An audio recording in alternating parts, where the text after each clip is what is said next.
The live TV, सच सबसे आगे। नमस्कार, द लाइव टीवी आप देख रहे हैं, आपके साथ मैं हूं आदित्य कुमार। इजराइल बहुत फुदक रहा था। इजराइल सोच रहा था कि भारत का साथ उसे मिल गया, अमेरिका का साथ मिल गया, और भी देश उसके साथ खड़े हो जाएंगे और हमास के खिलाफ और फिलिस्तीन के खिलाफ जो मैं हमेशा से करता आया हूं वो करता रहूंगा, क्योंकि मुझे कोई रोकने टोकने वाला पैदा नहीं हुआ है। लेकिन इजराइल शायद यह भूल चुका था कि बुराई का अंत सुनिश्चित होता है। उसका असली चेहरा कभी ना कभी सामने जरूर आ जाता है, और अब इजराइल का चेहरा सबके सामने, अब कोई भी देश उसका साथ देने को तैयार। अब इसी से हिसाब लगा सकते हैं कि अब इजराइल के साथ कोई नहीं है। भारत ने पहले ही अपना स्टैंड क्लियर कर दिया कि हम कहीं से भी फिलिस्तीन पर हुए अत्याचार के मतलब समर्थन में नहीं है, कि जिस तरीके से अत्याचार किया जाता रहा है। प्रधानमंत्री की तरफ से भले इजराइल के साथ खड़े रहने की बात इसलिए कही गई कि इजराइल पर हमला हुआ था, और ये साफ तौर पर देखा भी जाता है कि जब भी किसी पर हमला होता है, कोई पीड़ित होता है, तो उसके साथ लोग खड़े होते हैं, लेकिन आखिरकार जब सच्चाई पता लगती है तो लोग फिर अपना स्टैंड बिल्कुल क्लियर कर देते हैं। और वही हाल इस समय इजराइल के साथ होता हुआ दिखाई दे रहा है। कुछ गुप्त सूचनाएं सामने आई, उन गुप्त सूचनाओं के आधार पर बहुत सारी चीजें निकलकर सामने आई हैं। अकॉर्डिंग टू लीक्ड मोमो, कुछ मोमो लीक्ड हुआ है, उसके मेमो जो है उसके आधार पर सामने बातें आई हैं कि पहली बात जो निकलकर सामने आई वो ये कि American troops do not want to die for Israel. यानी अमेरिका के जो सैनिक हैं वो इजराइल के लिए मरने को तैयार नहीं, कि इजराइल के लिए जाकर वो हमास के खिलाफ जंग छेड़ दे, फिलिस्तीन के खिलाफ जंग छेड़ दें और अपनी जान गंवाएं। तो ये बात लीक हुई है कि अमेरिका के सैनिक कतई भी इजराइल के लिए मरना नहीं चाहते हैं। दूसरी बात, CENTCOM was caught off guard and does not have enough asset to support Israel in a case of intervention of conflagration of a regional war. यानी इसका मतलब है कि सेंटकॉम को सतर्क कर दिया गया था और क्षेत्रीय युद्ध में हस्तक्षेप या भड़काने की स्थिति में इजराइल का समर्थन करने के लिए उसके पास पर्याप्त संपत्ति नहीं थी। अब अगली जो बात निकलकर सामने आई वो ये कि CENTCOM does not believe Israel will be able to handle a multi front war. यानी कि सेंटकॉम को विश्वास नहीं है कि इजराइल बहुमोर्चे वाले युद्ध को संभालने में सक्षम होगा।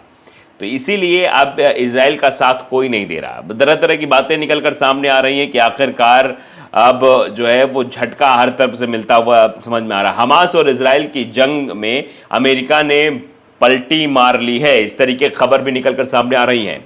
बाइडेन ने नेतन्याहू को चेता दिया है, गाजा पर कब्जा होगी बड़ी गलती।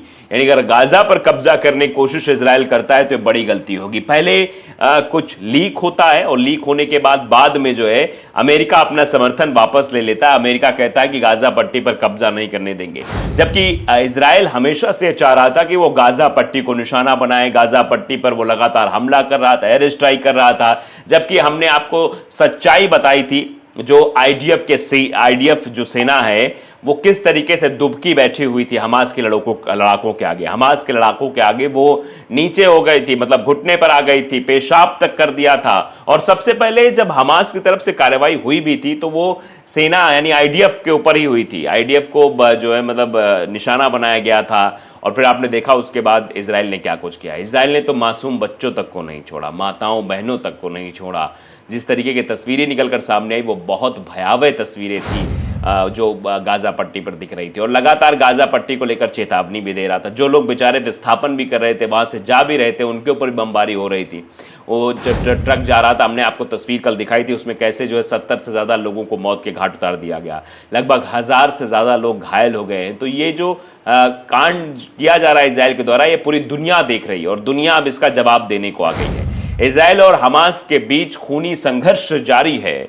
इजरायली सैनिक गाजा पर कब्जा करने के लिए लगातार आगे बढ़ रहे हैं। इस बीच बाइडेन ने चेतावनी दी कि इजराइल गाजा पर कब्जा एक बहुत बड़ी गलती होगी।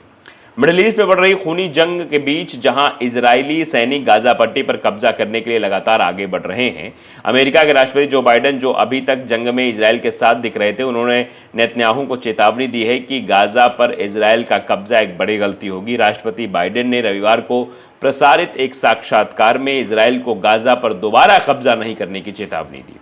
इजराइल और हमास के बीच जंग में कम से कम 4000 लोगों की मौत हो चुकी है, जिसमें आम नागरिकों की संख्या काफ़ी ज़्यादा है।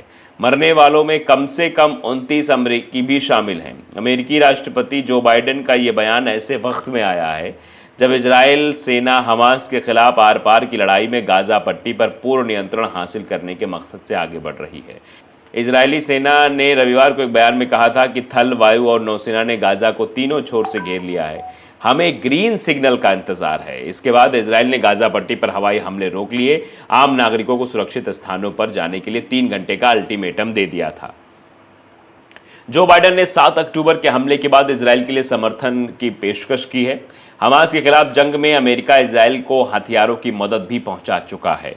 हमास द्वारा नियंत्रित तटीय क्षेत्र गाजा की जवाबी घेराबंदी के लिए इजराइल की आलोचना करने से इनकार कर दिया है। उधर संयुक्त राष्ट्र के अधिकारियों ने गाजा में मानवीय संकट की चेतावनी दी है, लेकिन नए इंटरव्यू में बाइडेन ने गाजा पर पूर्ण पैमाने पर कब्जे के प्रति इजराइल को आगाह किया है। जो बाइडेन ने कहा, मुझे लगता है कि एक बड़ी गलती होगी। देखिए, गाजा में जो हुआ मेरे विचार में वो हमास है, और हमास के चरम तत्व सभी फिलिस्तीनी लोगों का प्रतिनिधित्व नहीं करते हैं। मुझे लगता है गाजा पर फिर से कब्जा करना इजराइल के लिए एक बड़ी गलती होगी, लेकिन उन्होंने कहा कि वहां से चरमपंथियों को बाहर निकालना एक आवश्यकता है। इस राष्ट्रपति की टिप्पणियां तब आई जब इस बात पर विचार कर रहे थे कि हमास के हमले से अभी भी जूझ रहे इजरायलियों के साथ एकजुटता प्रदर्शित करने के लिए आने वाले दिनों में इजराइल का दौरा किया जाए या ना किया जाए। इजराइल टेलीविजन पर एक रिपोर्ट की पुष्टि करते हुए एक प्रशासनिक अधिकारी ने बताया कि प्रधानमंत्री बेंजामिन नेतन्याहू ने अमेरिकी राष्ट्रपति बाइडेन को देश आने का निमंत्रण भी दिया था। हालांकि बाइडेन ने अभी तक ये कार्यक्रम तय नहीं किया है, लेकिन बाइडेन की तरफ से जो स्टैंड अप क्लियर कर दिया गया है उससे जरूर इजराइल की मुसीबतें बढ़ गई होगी। दरअसल इजराइल शुरुआत से ही सोच रहा था कि हम कितने भी प्रताड़ना कर ले, हमारे ऊपर तो अमेरिका का हाथ है, हमारे ऊपर चीजें हैं। इजराइल ये सोच रहा था कि हम हमेशा से हमास को टारगेट करते रहेंगे, हमास ही नहीं बल्कि मुसलमानों को निशाना बनाते रहेंगे, उनके साथ बदतमीजियां करते रहेंगे, उनकी जगहों पर कब्जा करते रहेंगे, फिलिस्तीन को दबा देंगे, फिलिस्तीन को समाप्त कर देंगे, उसका अस्तित्व खत्म कर देंगे। इस तरीके की कोशिश लगातार जो है इजराइल द्वारा की जा रही थी, लेकिन फिलहाल इजराइल अब इस मंसूबे में कामयाब नहीं हो पाए, क्योंकि जिस तरीके की तस्वीरें फिलहाल दिखाई दे रही, वो इशारा कर रही, वो बता रही हैं कि अब चीजें बदल रही हैं। अब अमेरिका भी इस बात को मान रहा है कि गाजा को फिर से अपने कब्जे में नहीं करना चाहिए इजराइल को। क्या फायदा उस गाजा के लिए वो लड़ाई लगातार लड़ रहा है, वो गाजा में उसका हिस्सा ही नहीं। हमने आपको दिखाया था कि हमास की कार्रवाई सिर्फ ये बताने के लिए थी कि हम चुप बैठने वाले नहीं हैं। हमारी ज़मीनों को हड़पा जा रहा है, हमारे इस्लाम धर्म के खिलाफ टिप्पणियां की जा रही हैं, बातें की जा रही, तो हम इन सब से चुप नहीं बैठने वाले, हम इसका घोर विरोध करेंगे। और शायद वो विरोध की तस्वीरें भी अब देखी जा सकती हैं और इनको लेकर तरह तरह के रिएक्शंस भी आते हुए दिखाई दे रहे हैं। तो आप अंदाज़ा लगा सकते हैं, अब इजराइल जो कि अमेरिका के दम पर अपने आप छाती चौड़ी करके घूम रहा था, कह रहा था कि हमको अमेरिका का समर्थन है, भारत का समर्थन है, लेकिन सारे समर्थन वापस लिए जा रहे हैं। समर्थन वापस क्या मतलब, सबको समझ में आ गया कि इजराइल के मंसूबे आखिरकार क्या है, जो मासूम बच्चों को नहीं छोड़ता, जो माओं को नहीं छोड़ता, जो मासूम लोगों पर बम बरसाने से बिल्कुल कतराता नहीं है, जो अपना ईगो सेटिस्फेक्शन करने के लिए कुछ भी कर सकता है, वो कितना घातक हो सकता है साफ तौर पर समझ में आ रहा है। तो द लाइव टीवी को अगर आपने सब्सक्राइब नहीं किया ज़रूर करिए, बेल आइकन दबाइए ताकि सच खबरें आप तक पहुंचती रहें। नमस्कार। द लाइव टीवी, सच सबसे आगे।